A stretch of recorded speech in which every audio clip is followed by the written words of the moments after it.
Thank you guys so much for checking out the Queens Yanks channel again. I hope you're enjoying the content we're putting out so far. As the title says, it's going to be our way too early predictions for World Cup qualifying and the new and improved octagon per se. So with that said, let's don't waste any time. Let's get into it. So at number 8, I think we'll finish last place, and that's nothing against this country, and congratulations on them for making it this far. It's El Salvador. I just feel like they have the least amount of talent of the 8 teams. Looking at their roster, they're filled of low Central American League, not American League, but American domestic league players throughout the Americas, and there's a handful of MLS players and USL players, but not many. They may pull out a game or two for a win or two, but it's going to be against lower level teams in the octagon, and in my opinion, they're not going to be looking at very many points in this cycle. But congratulations on them for making it here. So at number 7, I've got Honduras, and I know they had a decent showing in the CONCACAF Nations League, but they definitely have some scrappy talents up front, but they lack a back line and a quality keeper, in my opinion. Outside of a few players playing in Portugal, they're kind of in the same boat as El Salvador. Their team is filled with a bunch of domestic league players, including their goalkeeper, which I think is a weak spot. They do have a few USL and MLS players as well. I do think that they are, however, a true CONCACAF team. The CONCACAF gets a lot of hate from a lot of US fans, a lot of USMNT Twitter fans, but CONCACAF is something else, and it's competitive. It's hard. There's a lot of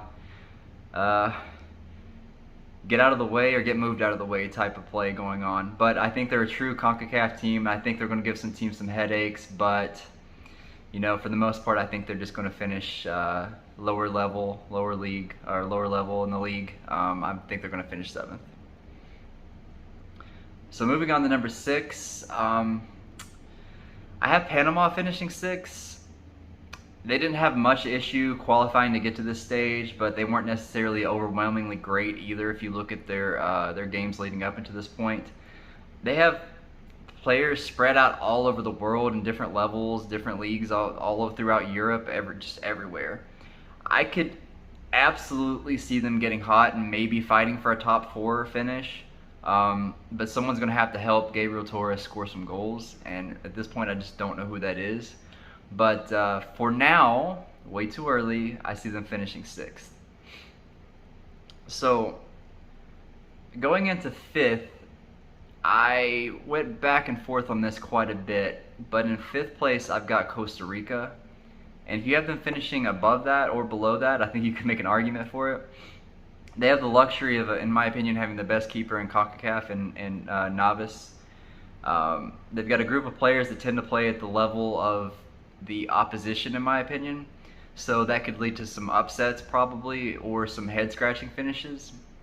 And I've got them 5th, but until we know more about who's going to manage their team, and at the time of recording this video they don't have a manager, so that could also make or break them, where they go in the table. But for right now, I've got them finishing 5th. So that said, we're going to get into 4th, and I believe 4th place has sort of a playoff kind of feel to get into the World Cup this year. I haven't really looked too much into the actual how the new octagon works, but if I'm not mistaken, and if you do know, go ahead and comment and let me know. I think 4th place has like a bit of a playoff game basically to get into the World Cup. But at 4th place, I have Jamaica. And Jamaica, to me, the top 4 teams are way above of the other 4, talent-wise. That doesn't mean team-wise, but talent-wise, I think they are. Jamaica's got a ton of talent in a ton of top leagues, but in my opinion, the experience they have up front, they don't have much experience. It was a bit like the U.S. a couple years back. They had a lot of good players in a lot of good leagues, but they haven't played together. Blake and Lawrence are obviously going to be what they do in the back line to try to keep goals out. I could easily see them finishing 3rd, but until I see more about who's going to be scoring goals or who's going to be, playing in the midfield and forwards consistently. Right now, I've got them fourth, but I could see them, I could see you interchanging them with a couple of different teams.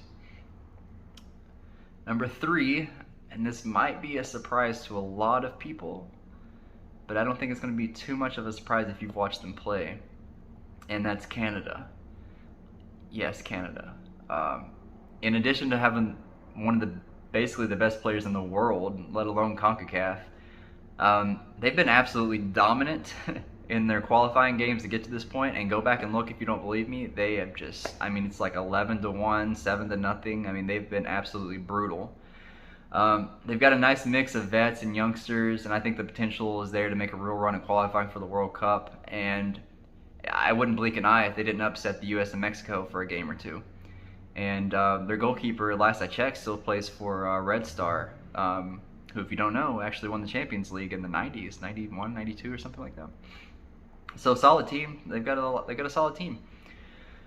So now I don't think there'll be anyone who doesn't have these teams 1 or 2, and if you do, I would like to hear the argument for it.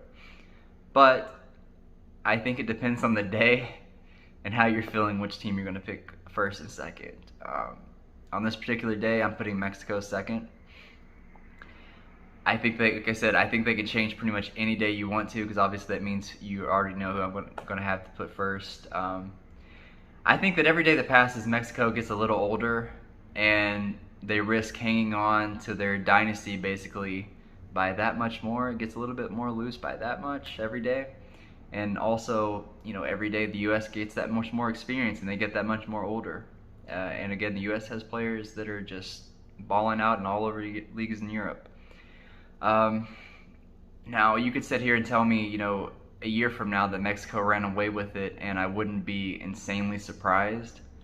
But I also wouldn't be insanely surprised if Jamaica and Canada doesn't go in there and also fight with the U.S. and Mexico to get the second, maybe third spot.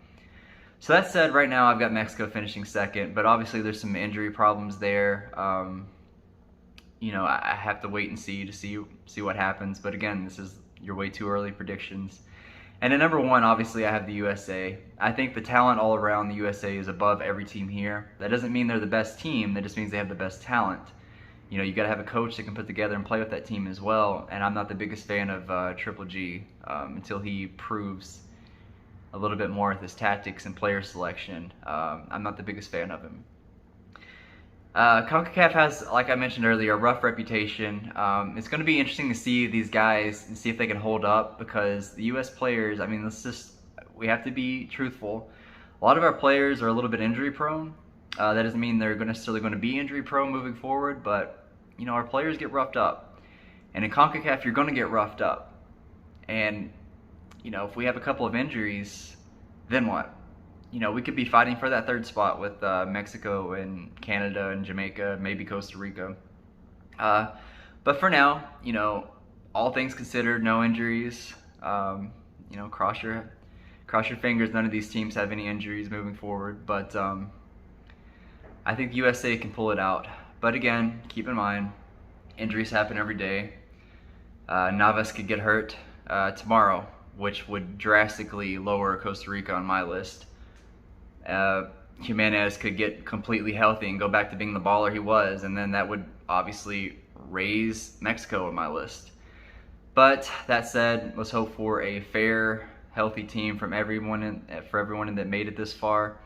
And obviously, selfishly, I hope the U.S. pulls out the top. But what's your opinions right now? It's way too early to make opinions on it, I know. But what's your opinion right now? Who do you think on my list should be higher or lower? What's your list look like? Let me know. Like if you can. Subscribe if you want. Till next time, you'll have a good week.